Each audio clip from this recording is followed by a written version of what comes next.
Enforcement directorate എന്തിനു വരുന്നു എന്നുള്ളതാണല്ലോ ചോദ്യം. എൻഫോഴ്സ്മെന്റ് ഡയറക്ടറേറ്റ് എന്തിനാണ് SFIOയുടെ കുറ്റപത്രം കോടതിയിൽ നിന്ന് വാങ്ങിക്കുന്നത് എന്നുള്ളതാണല്ലോ ചോദ്യം. എൻഫോഴ്സ്മെന്റ് ഡയറക്ടറേറ്റ് ഈ 2,70,00,000 കാണുന്നത് പ്രൊസീഡ്സ് ഓഫ് ക്രൈം ആയിട്ടാണ്.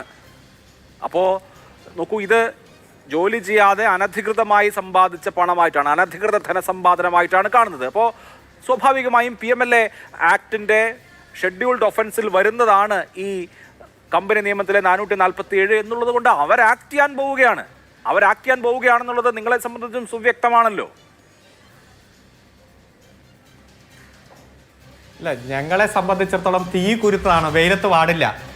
ഈ ഖുറാന്റെ പേരിലുള്ള സ്വർണം, ഈന്തപ്പഴത്തിന്റെ കുരുവിന്റെ പേരിലുള്ള സ്വർണം, അതുപോലെ തന്നെ ബിരിയാണി ചെമ്പിൽ സ്വർണം, സ്വർണ്ണക്കള്ളക്കടത്ത്, ലൈഫിന്റെ പേരിൽ ഉള്ള അഴിമതി എത്രയോ കേന്ദ്ര അന്വേഷണ ഏജൻസി ഇവിടെ അന്വേഷിച്ചു.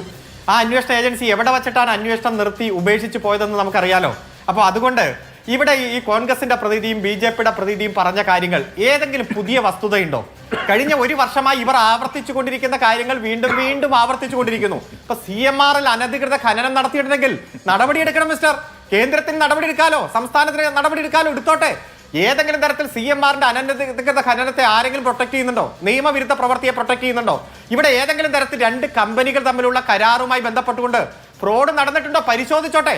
പക്ഷെ നിയമപരമായിട്ടല്ലേ പറ്റുള്ളൂ. ഇവിടെ ഏതെങ്കിലും ഇന്ററിം സെറ്റിൽമെന്റ് ബോർഡിന്റെ ഒരു സെറ്റിൽമെന്റ് ഉത്തരവിന്റെ കണ്ടന്റ് വച്ച് മറ്റു കേസുകൾ പാടില്ലെന്ന് കമ്പനീസ് ആക്ട് പറയുന്നു. 210 പ്രകാരം ഒരു അന്വേഷണം പ്രഖ്യാപിച്ച് 1 മാസം കൊടുക്കുന്നു. 18 ദിവസമാകുമ്പോൾ അടുത്ത ഏജൻസി വരുന്നു. ആ നിയമവിരുദ്ധ പ്രവർത്തികളെ കുറിച്ച് ഡൽഹി ഹൈക്കോടതി പരിശോധിക്കുമ്പോൾ എന്താ പറയണത്? നിങ്ങൾ അന്വേഷിച്ചോ, പക്ഷെ കുറ്റപത്രം കൊടുക്കരുത്. ആ കുറ്റപത്രം കൊടുക്കുന്നു. ഒറ്റ മിനിറ്റ് ഞാൻ പറയട്ടെ. അതവിടെ ബാംഗ്ലൂർ ഹൈക്കോടതിയിലോ? ഇവിടെ ഞങ്ങൾ അന്വേഷിക്കുന്നത് രാഷ്ട്രീയ നേതാക്കന്മാരും അതുപോലെ തന്നെ ഞാൻ പറഞ്ഞ് അവസാനിപ്പിക്കട്ടെ. ഞാൻ വഴങ്ങില്ല. ഇല്ല, ഇത് ഞാൻ പറഞ്ഞ് അവസാനിപ്പിക്കട്ടെ. ഞാൻ കുറെ നേരമായില്ല വഴങ്ങണു, കേട്ടിരിക്കല്ലേ? അല്ല, ഒറ്റ മിനിറ്റ് ഇത് പറയാം. എന്താ എവിടെയാണ് ഇവിടെ പറഞ്ഞല്ലോ? ഇത് ഞാൻ പറഞ്ഞ് അവസാനിപ്പിക്കട്ടെ. ഒറ്റ മിനിറ്റ്, ഇത് ഞാനൊന്ന് പറഞ്ഞ് അവസാനിപ്പിക്കട്ടെ. ശരി. ഇവിടെ സാക്ഷാൽ ഇബ്രാഹിം കുട്ടിയും സാക്ഷാൽ ഉമ്മൻചാണ്ടിയും കുഞ്ഞാലിക്കുട്ടിയും അതുപോലെ രമേശ് ചെന്നിത്തലയൊക്കെ അതിലുണ്ട്. രമേശ് ചെന്നിത്തല പറഞ്ഞു, ഞാനാണ് രമേശ് ചെന്നിത്തല, ഞാൻ പണം വാങ്ങിച്ചിട്ടുണ്ട്, എത്രയെന്ന് ഓർക്കുന്നില്ല. കുഞ്ഞാലിക്കുട്ടിയും പറഞ്ഞു, ഞാൻ പണം വാങ്ങിച്ചിട്ടുണ്ട്, ഓർക്കുന്നില്ല. ബാംഗ്ലൂർ ഹൈക്കോടതിയിൽ എന്താ SFIO പറഞ്ഞത്? SFIO പറഞ്ഞത് കൃത്യമായി ഞങ്ങൾ അന്വേഷിക്കുന്നത് ആ 135 കോടിയെ കുറിച്ചിട്ടാണ് ഏറ്റവും പ്രധാനമായിട്ട് അന്വേഷിക്കുന്നതെന്ന്. ഈ സമ്മറി ചാർജ് വന്നതിൽ എവിടെയാണ് ആ 135 കോടി രൂപ? പോട്ടെ, അമ്പലം പള്ളിയൊക്കെ മാറ്റി നിർത്ത്, 95 കോടി രൂപ എവിടെയാ?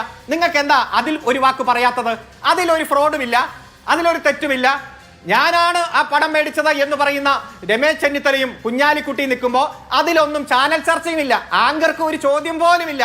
എല്ലാം 135 കോടി രൂപ ചെറുത്, 2.72 കോടി രൂപ വലുത് എന്ന രൂപത്തിൽ ചിത്രീകരിക്കുന്നു. ഞങ്ങൾക്കൊരു പേടിയില്ല.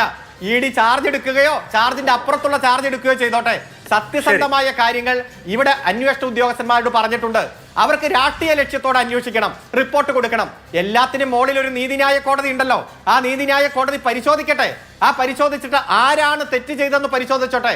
ഞങ്ങൾക്ക് കൃത്യമായിട്ട് അറിയാം ഇതിൽ ഒരു തെറ്റും ചെയ്തിട്ടില്ല എന്ന്. പിന്നെ ഇവിടെ ഒന്ന് താരതമ്യപ്പെടുത്തുന്നത് സഖാവ് കോടിയേരി ബാലകൃഷ്ണന്റെ മക്കളുമായി ബന്ധപ്പെട്ടുകൊണ്ടാണ്. അന്നെല്ലാം പാർട്ടി പറഞ്ഞു, വ്യക്തിപരമായ അക്യൂസേഷൻ വന്നാൽ ആ വ്യക്തി കോടതി പൊക്കോളും, നിയമപരമായി നേരിട്ടോളും. രാഷ്ട്രീയപരമായി ഗവൺമെന്റിനെയും നേതാക്കന്മാരെയും മുഖ്യമന്ത്രിയും ആക്രമിക്കാൻ വന്നാൽ ഞങ്ങൾ രാഷ്ട്രീയപരമായി നേരിടും. എന്നിട്ട് എന്തിയെ കോടിയേരി ബാലകൃഷ്ണന്റെ മകനെ 1.25 വർഷം ജയിലിലിട്ടില്ലേ? എന്തായിരുന്നു കാരണം? ഒരു CPM നേതാവിന്റെ മകനായി ജനിച്ചു എന്നതുകൊണ്ട് അവസാനം 1.25 വർഷം കഴിഞ്ഞ് പറഞ്ഞു ഒരു തെളിവില്ല, രക്ഷപ്പെട്ട് പൊക്കോളാൻ പറഞ്ഞു. അന്നും വേട്ടയാടൽ. ഇത് അന്ന് കോടിയേരി മറുപടി പറഞ്ഞിട്ടുണ്ട്, ഇത് ഞങ്ങൾ താങ്ങും, ഞങ്ങൾ ഇത് അനുഭവിക്കും, കാരണം ഞങ്ങളെ കമ്മ്യൂണിസ്റ്റുകാരാ, ഞങ്ങൾ ഇതൊക്കെ പ്രതീക്ഷിച്ചുകൊണ്ട് തന്നെയാണ് പൊതുപ്രവർത്തനത്തിന്റെ ഭാഗമായി നിൽക്കുന്നത്. എത്ര വർഷമായി മുഖ്യമന്ത്രി ആക്രമിക്കുന്നു? ലാവ്ലിൻ കേസ് മുതൽ, അതുപോലെ തന്നെ അങ്ങ് കമല ഇന്റർനാഷണലിന്റെ പേരിൽ, അങ്ങ് അദ്ദേഹത്തിന്റെ വീടിന്റെ പേരിൽ എത്രയോ ആക്രമണം. ഏതെങ്കിലും ഒരു ആക്രമണം ശരിവെക്കാൻ ഏതെങ്കിലും ഇൻവെസ്റ്റിഗേഷൻ ഏജൻസിക്കോ BJPക്കോ കോൺഗ്രസിനോ ഇവിടെ സാധിച്ചിട്ടുണ്ടോ? ജനങ്ങളുടെ കോടതിയിൽ ഇതെല്ലാം തെറ്റാണ്, കളവാണെന്ന് ബോധ്യപ്പെട്ടില്ലേ? അതല്ലേ ചരിത്രത്തിൽ ആദ്യമായി ഭരണ തുടർച്ച കിട്ടുന്ന സാഹചര്യം. അതുകൊണ്ട് നിങ്ങൾ ആരോപണങ്ങൾക്ക് പുറകെ പൊക്കോ. ഞങ്ങൾ ജനങ്ങളോടാണ് കമ്മിറ്റ്മെന്റ്. സത്യസന്ധമായ കാര്യങ്ങൾ ജനങ്ങൾക്ക് മുന്നിൽ വിവരിച്ചിട്ടുണ്ട്, ഇനിയും വിവരിക്കും, അവരോടൊപ്പം കൂടെ പോകും.